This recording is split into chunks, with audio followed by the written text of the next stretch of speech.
अब मैं दावत देना चाहूँगा अपने बहुत ही मोहतरम और बहुत ही ऑनरेबल और रिस्पेक्टेड लियाकत इलियास को कि वो स्टेज पर आएँ और अपने ख़यालात का इज़हार करें। लियाकत भाई।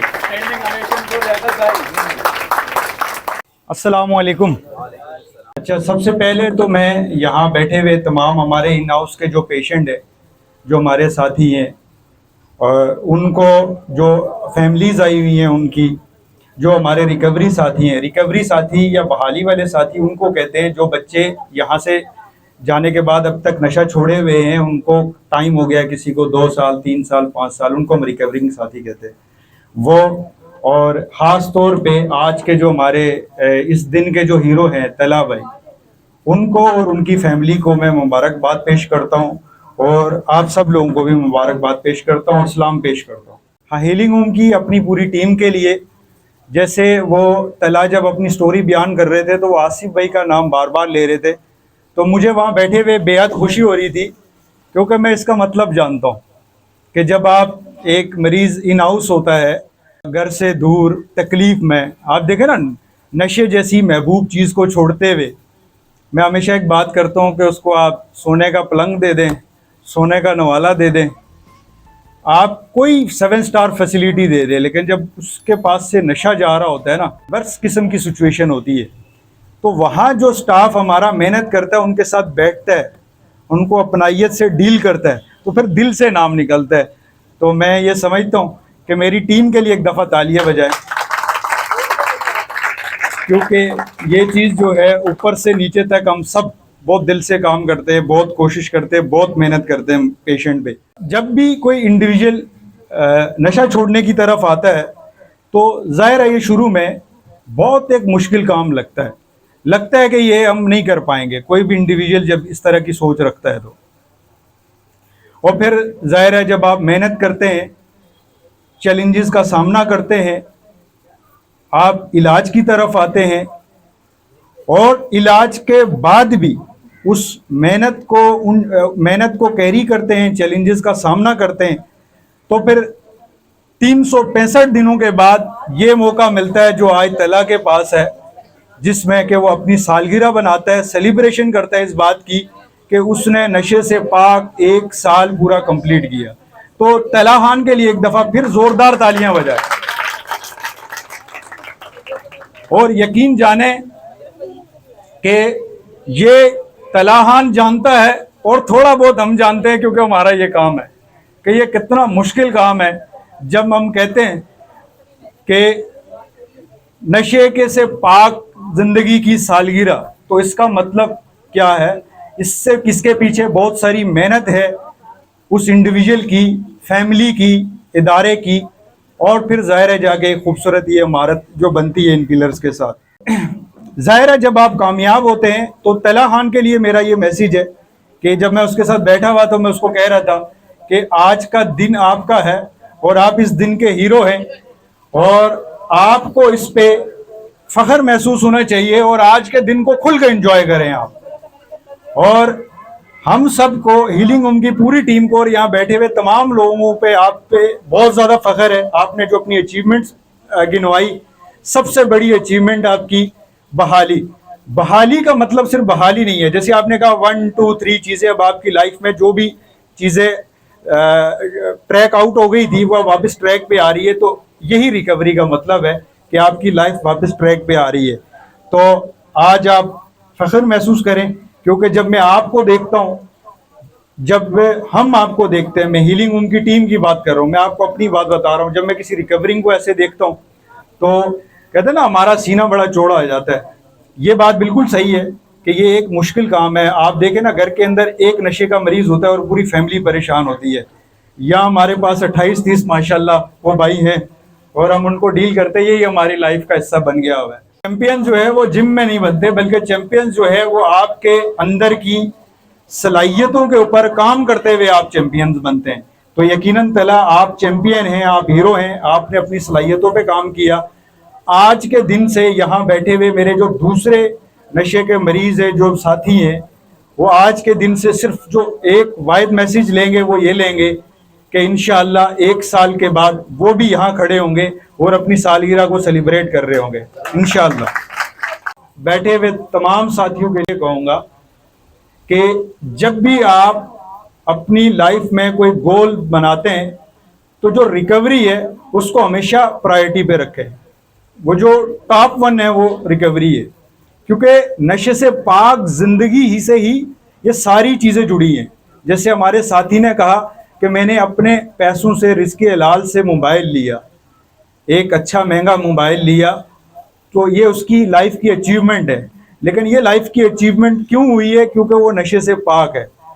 तो पहला काम जो अपने साथ बिल्कुल रखें कि वो अपने फॉलो अप प्रोग्राम्स को, अपने काउंसलर्स, अपने डॉक्टर के साथ अटैचमेंट्स को, अपने स्पोर्ट्स प्रोग्राम्स को जिसमें एनए की मीटिंग्स हैं, सेंटर में आना है, इसको बाकायदी से रखेंगे। आपकी लाइफ में रिकवरी रहेगी तो 1 2 3 सारे गोल अचीव होंगे।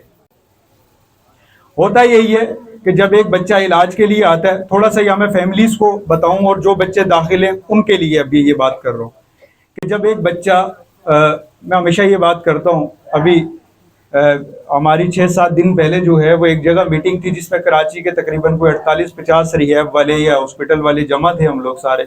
तो वहाँ डिस्कशन हो रहा था कि कैसे ट्रीटमेंट को इम्प्रूव करें। तो वहाँ लोग डिफरेंट बात कर रहे थे। तो फिर मेरा नंबर आया, मैंने बात किया। मैंने कहा यार 16 साल हो गए मुझे नशे के इलाज से वाबस्ता इन्हीं रिहैब में और इन चीज़ों में। मैं आज तक किसी एक फैमिली को इक्का दुक्का हो सकता है, लेकिन मुझे याद नहीं पड़ता। अगर वो इक्का दुक्का होगा भी तो वो ऐसे है कि मुझे याद नहीं पड़ता कि कोई फैमिली मेरे पास ये सोच लेके आई हो कि डॉक्टर साहब ये हमारा बच्चा है, ये बीमार है और आप बताएं कि आप इस बीमारी का इलाज आप कैसे करते हैं। ये सवाल कभी आप यहाँ बैठे हुए सब आप सोचे इस बारे में कि आप कभी इलाज के बारे में या आगे सवाल नहीं करते कि इलाज होगा कैसे। क्यों? क्योंकि आप इसको बीमारी नहीं समझते। आपके नजर में वो बंदा बीमार किस सेंस में आप उसको थोड़ा बहुत मान लेते बीमार कि उसकी जो जिस्मानी गिरती हुई सेहत है उसको देखते हुए थोड़ा बहुत आपको लगता है कि हाँ ये बीमार है। जैसे ही वो सेहत इंप्रूव होती है आपको लगता है बंदा ठीक हो गया। और इसी तरीके से जो मरीज खुद आता है उसको भी यही लग रहा होता है, जो हमारा साथी आता है उसको भी यही लग रहा होता है कि ये जो मैं कमजोर हूँ यही एक मसला है, जिस दिन ये मेरी कमजोरी ठीक हो जाएगी मेरा मसला हल हो जाएगा।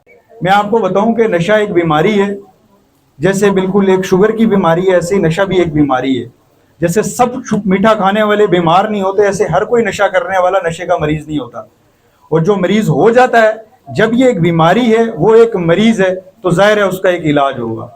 तो आप लोग जरूर जब भी अपने बच्चों को कहीं भी इलाज के लिए लेके जाएं तो वहां जाके इलाज के मुतालिक जरूर पूछें कि यहाँ पे आप लोग इलाज कैसे करते हैं।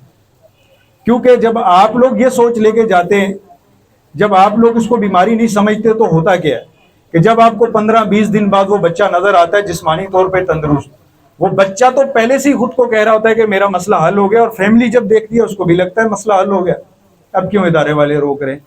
तो यहाँ आता है बहुत सारा गैप। मैं आपको बताऊं कि बाहर के ममालिक में कुछ ऐसी भी जगह हैं जहाँ डिटॉक्स रिहैब में होता ही नहीं है। बेसिकली हीलिंग होम एक रिहेबिलिटेशन सेंटर है। डिटॉक्स इसलिए अटैच किया है क्योंकि ये नीड है। अगर हम डिटॉक्स को निकाल देंगे आप रिहैब के लिए आएंगे नहीं, कोई एक भी नहीं आएगा।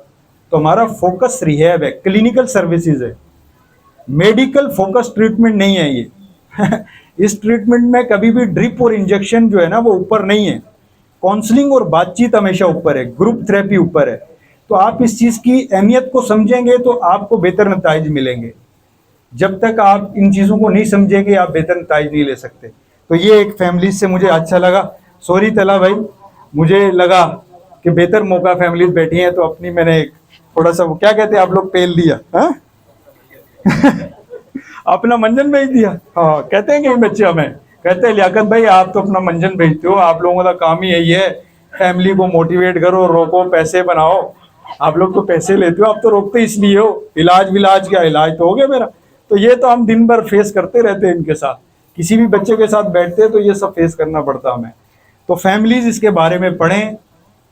घर में कोई एक फर्द जरूर होगा जो पढ़ा लिखा होगा। आप गूगल पे इसको सर्च करें। आज के दौर में जब मोबाइल है, हमारे पास स्मार्टफोन है, इंटरनेट है, तो हर बंदा डॉक्टर है। तो आप इसको बैठ के वहाँ इसको सर्च करें, पढ़े, आप पढ़ के आए। आप हमारी क्यों मानते हैं कि जो हम कहते हैं वो सही है? अगर हम कहते हैं नशा बीमारी है तो आप इसको चेक करें ना कि है या हम गलत कह रहे हैं। तो अगर तो होगा तो अगर एक मतलब जैसे मैं कहता हूँ ना कि ये हमेशा जब बच्चों को मैं समझाता हूँ तो मैं कहता हूँ जैसे ये एक मोबाइल है, तब इसको सब लोग मोबाइल ही कहेंगे ना। अगर कोई इसको मोबाइल नहीं कहेगा तो क्या होगा? इसका मतलब उसको सीखने की ज़रूरत है।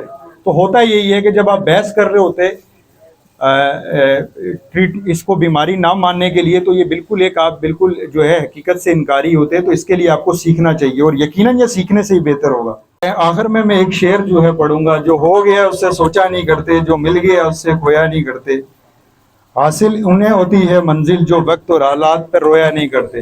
तो मैं एक दफ़ा फिर जो है आप सब लोगों का शुक्रिया अदा करते हुए मैं चाहता हूं कि तला खान के लिए एक दफ़ा फिर से ज़ोरदार तालियां बजाएं। हमारे हीलिंग होम के बाकी हीरोज़ के लिए भी तालियां बजाएं। और मेरी बहुत सारी दुआएं आपके साथ हैं। अल्लाह पाक आपको हमेशा खुश रखे, मज़े में रखे और बहाली में रखे। और इंशाअल्लाह ताला अगले साल भी हम यहीं खड़े होके आपकी सेकंड ईयर की एनिवर्सरी सेलिब्रेट कर रहे होंगे। बहुत बहुत शुक्रिया, आप लोगों का भी बहुत बहुत शुक्रिया।